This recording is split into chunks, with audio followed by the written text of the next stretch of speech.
အားလုံးပဲမင်္ဂလာပါကျွန်တော်ရဲ့ training video file တက်ကနေပြန်လည်ကြိုဆိုပါရစေကျွန်တော်ဒီနေ့ပြောမယ့် training ကောင်းစဉ်တွေကတော့ relative reference absolute reference နဲ့ mixed reference တို့ဖြစ်ပါတယ်အဲ့တော့ဒီ reference သုံးမျိုးကဆိုရင် is အသုံးပြုတဲ့ user အားလုံးတည်တင်လိုက်တဲ့ reference ဖြစ်ပါတယ်မှတ်ချက်အနေနဲ့ပြောရမယ်ဆိုရင်ကျွန်တော်တို့ဒီ reference သုံးမျိုးကို user တယောက်ချင်းစီကအသုံးပြုတဲ့နေရာကိုကိုယ်တိုင်စဉ်းစားပြီးတော့အသုံးပြုမှအဖြစ်မှန်နဲ့ရမှာဖြစ်ပါတယ်ဒုတိယတစ်ချက်အနေနဲ့ဆိုရင်ကျွန်တော်တို့ reference သုံးမျိုးကို Excel formula တွေတော်တော်များများနဲ့တွဲသုံးလို့ရပါတယ် Excel ဆိုရင်ကျွန်တော်တို့ VLOOKUP တို့ SUMIF တို့ COUNTIF တို့နဲ့တွဲသုံးလို့ရပါတယ်ပထမတစ်ချက်အနေနဲ့ကျွန်တော်တို့ relative reference ကိုပြောပြမှာဖြစ်ပါတယ်အဲ့တော့ကျွန်တော်တို့ဘယ်ဘက်ချက်မှာမြင်နေရတဲ့အတိုင်းကျွန်တော်တို့ item တစ်ခုချင်းစီရဲ့ဈေးနှုန်းနဲ့ရောင်းချထားတဲ့ quantity လေးတွေရှိပါတယ်အဲ့တော့ကျွန်တော်တို့တွက်ချက်မှုပြုလုပ်အောင်မှာက total sale amount ကိုပစ္စည်း12မျိုးလုံးရဲ့ total sale amount ကိုတွက်ထုတ်ရမှာဖြစ်တဲ့အတွက်ကြောင့်ကျွန်တော်တို့ D4 ဆိုတဲ့ cell လေးမှာကျွန်တော်တို့ formula ရေးပါမယ်ကျွန်တော်တို့ရဲ့ formula ကအဲ့တော့ item တစ်ခုချင်းစီရဲ့ဈေးနှုန်းနဲ့အမြောက် item တစ်ခုချင်းစီကိုရောင်းထားတဲ့ quantity ကိုမျှလိုက်မယ်ဆိုရင်ကျွန်တော်တို့အဲ့တော့ total sale amount ကိုရမှာဖြစ်ပါတယ်အခုဆိုရင် item 1ရဲ့ total sale amount ကိုရပါတာဖြစ်ပါတယ်အဲ့တော့အဲ့ဒီတိုင်းပဲကျွန်တော်တို့ item 2 3 4 5 6အဲ့တော့သူတို့တွေရဲ့ total sale amount ကိုလိုချင်နေဆိုရင်ကျွန်တော်တို့ဒီမှာရေးထားတဲ့ relative reference နဲ့ရေးထားတဲ့ formula ကိုအောက်ကိုဆွဲချလိုက်တယ်ဆိုရင်ကျွန်တော်တို့အခုချိန်မှာဆိုရင် item 12မျိုးလုံးရဲ့ total sale amount ကိုရသွားတာဖြစ်ပါတယ်အဲ့တော့အခုချိန်မှာ relative reference ကသူ့အနေနဲ့သူလိုက်ဆင်းသွားတာကို relative reference လို့ခေါ်ဆိုခြင်းဖြစ်ပါတယ်ကျွန်တော်တို့ရေးထားတဲ့ formula တွေကသက်ဆိုင်ရာအကွက်တွေကိုဆွဲလိုက်တဲ့အချိန်မှာ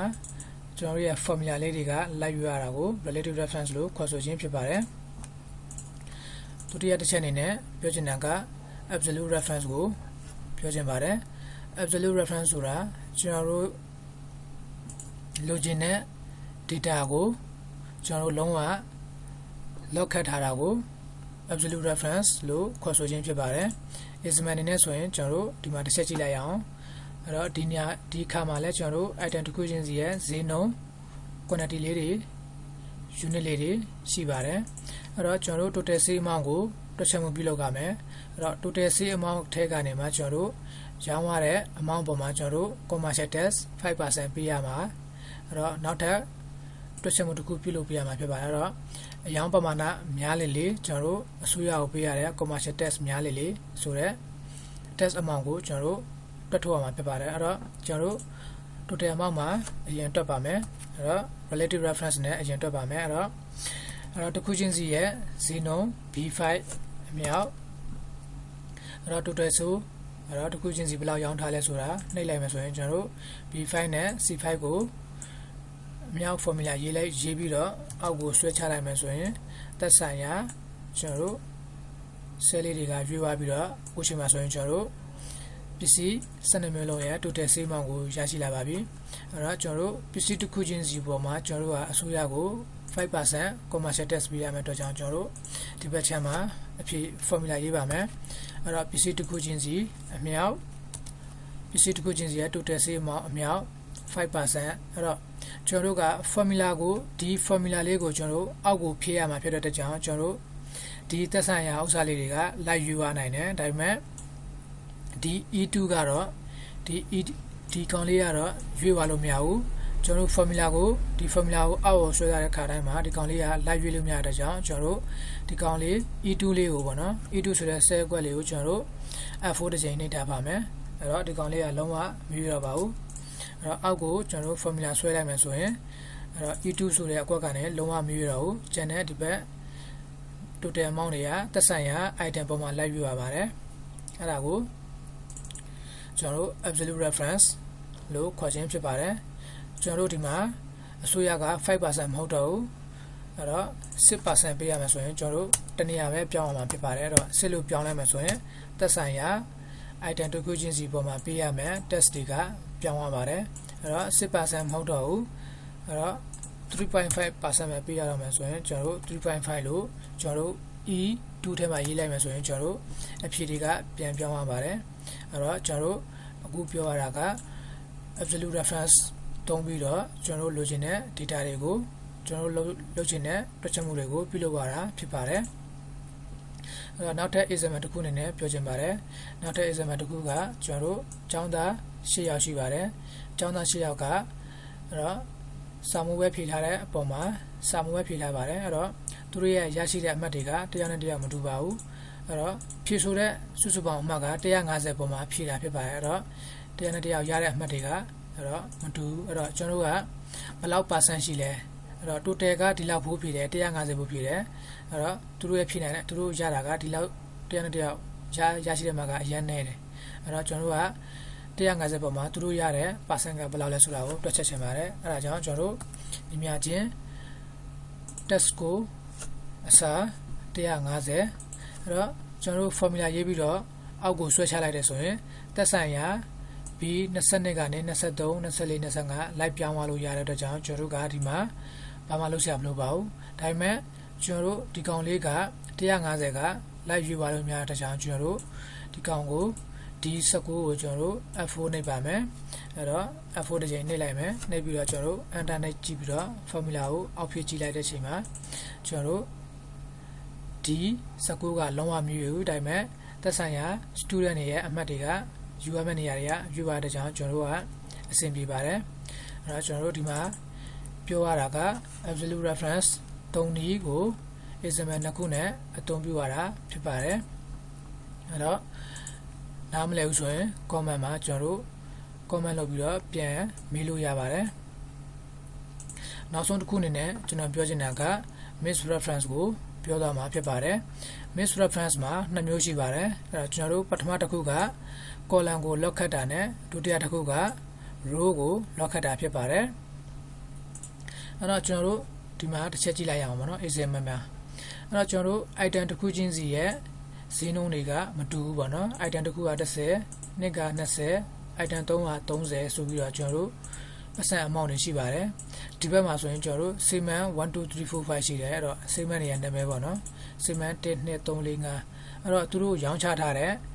အဲ့တော့ item 1ဆိုရင်သူကတစ်ခုရောင်းရမယ်အဲ့တော့ item 1ကို segment 2က2ခုရောင်းရမယ် item 1ကို segment 3က3ခုရောင်းရမယ်အဲ့တော့ကျွန်တော်တို့ဘယ်လောက်ရမလဲပေါ့နော်အဲ့တော့ဒီမှာတွက်ချက်မှုပြုလုပ်ရင်ဒီနေရာလေးမှာအဲ့တော့ကျွန်တော်တို့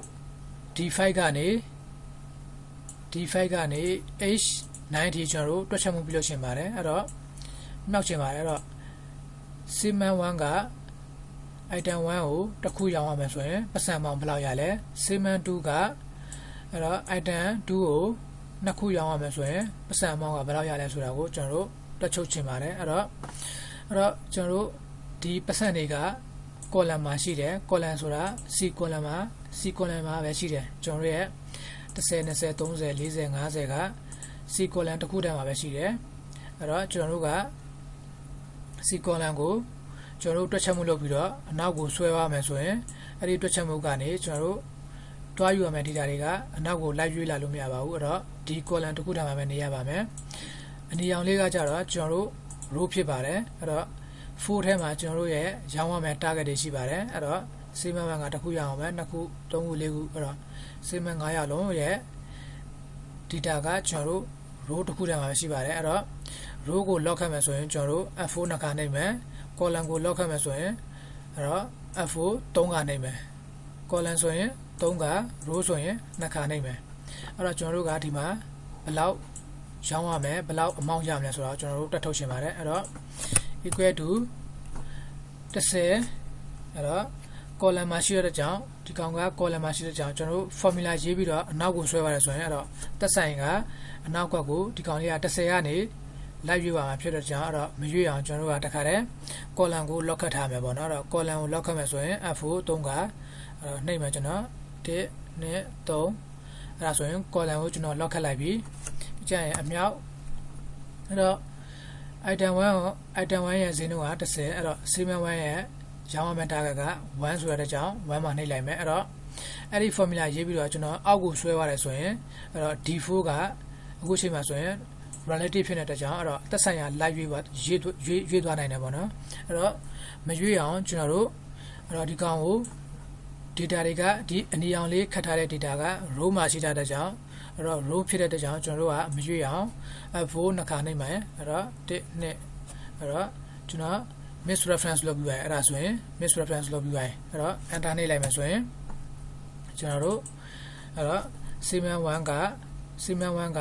item 1ကိုရောင်းမယ်ဆိုရင်အဲ့တော့10နဲ့1နဲ့မြောက်တယ်ဆိုရင်10 amount ရမယ် amount 10ရမယ်အဲ့တော့ segment 1က item 5ကိုတစ်ခုရောင်းမယ်ဆိုရင်50ရမယ်အဲ့တော့အဲ့ဒီ formula ကိုကျွန်တော်တို့ညာဘက်ကိုပြန်ဖြည့်ကြည့်လိုက်ပါမယ်အဲ့တော့ဒီမှာကျွန်တော်တို့ပြန်ချက်ကြည့်လိုက်မယ်ဆိုရင်အဲ့တော့တွက်ရမယ့်နေရာတွေကမရွေးပါဘူး